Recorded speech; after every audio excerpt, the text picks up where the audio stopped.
Bom, meus alunos, para vocês do oitavo ano que estão pegando aí o assunto, né? Que estão com esse conteúdo aí maravilhoso, que é o Primeiro Reinado, capítulo 9, que cai também para a avaliação de vocês, e a revisão ela é interessante, porque eu já falei aqui na aula anterior e estou falando agora nessa aula para vocês sobre a história do Brasil. O Primeiro Reinado, ele começa de uma forma muito conturbada, porque, claro, logicamente não houve reconhecimento da independência do Brasil em nenhum país da América. Isso só veio ocorrer a partir de 1824. Então, em 1822, o 7 de setembro de 1822, que culmina com o início, né, do Brasil independente, né, conhecido como o Primeiro Reinado, né, que inaugura a era monárquica no Brasil no século XIX.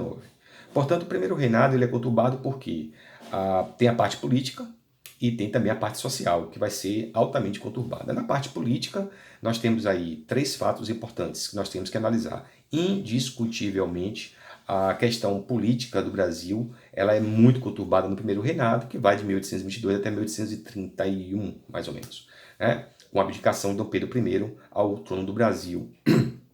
Quais são esses fatos importantes políticos? Nós temos aí a elaboração da Constituição de 1824, né? Também de caráter conturbado, porque vou analisar logo esse fato logo, porque a Constituição seria de 1823, uma briga para se convocar uma Assembleia Nacional Constituinte, ou seja, deputados, para daí formar a primeira Constituição do Brasil. Essa Assembleia Nacional Constituinte foi formada por homens ricos, né, homens e ricos, né, foram eleitos também por uma classe elitista, somente a elite participava dessa eleição para os parlamentares, né, que iriam ou que construíram a Constituição de 1823. Portanto, a Constituição de 23, que seria a primeira do Brasil, ela teve caráter liberal, porém, né, não agradou a Dom Pedro I, que queria, logicamente, mais poderes em suas mãos. Ele concordou com a Constituição, mas com o objetivo de ter o controle sobre o Brasil. E a Constituição, como nós sabemos, ela teve o pilar de poder executivo, legislativo e judiciário, que limitava o poder do rei. Portanto, essa Constituição ela foi anulada, uma Constituição de caráter promulgada, ou seja, a Constituição, que seria a primeira do Brasil em 1803, teve o caráter de promulgada, porque ela foi elaborada por uma Assembleia, foi aprovada por uma maioria. Bom, como essa Constituição foi anulada por Dom Pedro I, né, que não agradou e não atendia os interesses absolutistas dele, foi então elaborada uma nova Constituição, uma nova Carta Constitucional, que ficou aí marcada por a principal característica da Constituição de 24 era o caráter outorgado, ou seja, ela foi imposta por Dom Pedro I, que teve como principal modificação a criação do poder moderador, ou seja, o quarto poder. Esse quarto poder dava a Dom Pedro I poderes absolutistas, porque ele tinha com esse poder moderador, ele controlava os outros poderes, né? Nomeava presidente das províncias, ele nomeava também chefe de ministros, ele criou o gabinete, um gabinete que controlava, logicamente, o poder legislativo e também o poder judiciário, nomeando juízes, interferindo nas províncias, interferindo na vida política brasileira. Portanto, esse poder moderador, ele dá a Dom Pedro I uma força política muito grande. Portanto, o Brasil e a monarquia brasileira com Dom Pedro I, ela teve um caráter absolutista. Muito embora tenha uma Constituição, mas essa Constituição ficava sob o controle do próprio rei. O rei era absolutista. Dom Pedro I, ele tornou-se um rei absolutista por conta do poder moderador. Essa foi a primeira situação política que eu falei. A segunda situação política foi justamente o fato do Brasil desenvolver uma política imperialista muito grande na América do Sul, né? E a primeira derrota de Dom Pedro I foi a Cisplatina. Isso abalou as estruturas do primeiro reinado, porque a Cisplatina, que hoje é o atual país Uruguai, pertencia ao Brasil, mas o Uruguai tornou-se independente. Foi uma luta de independência no qual o Brasil perdeu a Cisplatina.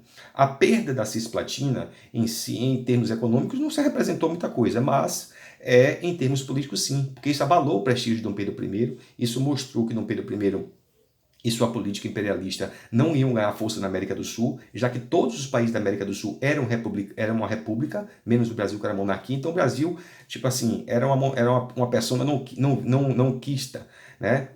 Não gostavam muito do Brasil por conta da política imperialista do seu monarca, né? E essa foi a segunda questão de um problema, de um fato político conturbado no Brasil, que some-se a esse problema da Guerra Cisplatina, também tem a questão da Confederação do Equador, né, que por conta desse autoritarismo de Dom Pedro I, dessa centralização do poder, né, o desrespeito à Constituição, isso provocou aqui nos estados do Norte e Nordeste a Confederação do Equador, liderada por Pernambuco, que tentava promover a separação do Nordeste brasileiro e alguns estados do Norte, né, um novo país republicano, né, e separado do Brasil por conta de não aceitar as políticas absolutistas de Dom Pedro I. Bom, e eu falei do primeiro fato, que foi a questão da Constituição, o segundo desses dois conflitos políticos e ideológicos, que foi a Guerra da Cisplatina e também a Confederação do Equador, e o terceiro, que culminou exatamente com a abdicação de Dom Pedro I. Essa abdicação foi uma facada, né, no povo brasileiro, porque Dom Pedro abdica do trono aqui para disputar o trono lá em Portugal, já que seu pai, Dom João VI, rei de Portugal, já tinha morrido, e ele estava disputando o trono com seu primo, com seu irmão Miguel. Então ele abandona, a palavra é essa, abdicar é uma palavra histórica, né? Até bonita, soa até bonita, abdicar.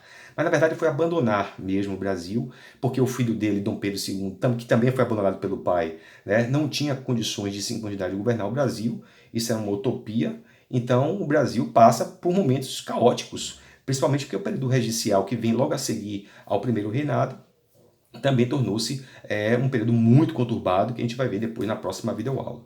Então essa videoaula que eu estou gravando aqui para vocês fala também da consolidação da independência do Brasil, que ainda foi marcado pelo 2 de julho, que foi de fato o grande momento da independência do Brasil, onde existiu verdadeiramente a luta de independência, que foi aqui na Bahia, o 2 de julho, com a expulsão dos portugueses. E só assim, com a expulsão, mostrando que o Brasil tinha força em suas províncias, e lembrando que essa guerra aqui da independência do Brasil no 2 de julho, ela não contou com o apoio de Dom Pedro I, porque ele não veio nem para cá, na verdade, foi em 1823, 2 de julho de 1823. Então o Brasil, para ter a sua independência reconhecida, ela teve que expulsar os portugueses que não aceitavam. Bom, o primeiro país a reconhecer a independência do Brasil foram os Estados Unidos, que reconheceram a independência do Brasil em 1824. Mas claro que os Estados Unidos já era um país em ascensão e havia também o interesse em consolidar o sonho americano, né? Que era a América para os americanos, que vai se concretizar no final do século XIX com a doutrina Monroe. É importante ficarem atentos que o primeiro país da América a reconhecer a independência do Brasil foram os Estados Unidos, mas não porque eles eram bonzinhos somente, né? Naquele momento talvez até fossem, mas havia um interesse dos Estados Unidos em manter os países da América consolidados, independentes, porque também atenderia os interesses imperialistas dos Estados Unidos. Ok, minha gente? Então, até a abdicação de Dom Pedro I é o assunto que cai para a nossa avaliação, né, entre 1822 e 1831. Esses foram os principais fatos importantes que aconteceram e que marcaram o primeiro reinado. Um abraço a todos e boa prova.